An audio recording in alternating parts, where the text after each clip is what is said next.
Hyderabad Jubilee hills లో దోపిడీ దొంగలు రెచ్చిపోయారు. రోడ్ నంబర్ 45లోని ఓ ఇంట్లో ప్రవేశించిన వ్యక్తి గర్భిణీ గొంతుపై కత్తి పెట్టి 10 లక్షలు ఎత్తుకెళ్లాడు.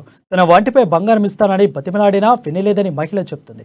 తన భర్తకు ఫోన్ చేసి అమ్మకు బాగాలేదు 10 లక్షలు తేవాలని చెప్పానని, తన భర్త డబ్బులు తీసుకుని ఉదయం రాగానే డబ్బుతో దుండగులు పరారైనట్లు మహిళ చెబుతుంది. ఘటనా స్థలానికి చేరుకున్న పోలీసులు కేసు నమోదు చేసి దర్యాప్తు చేస్తున్నారు.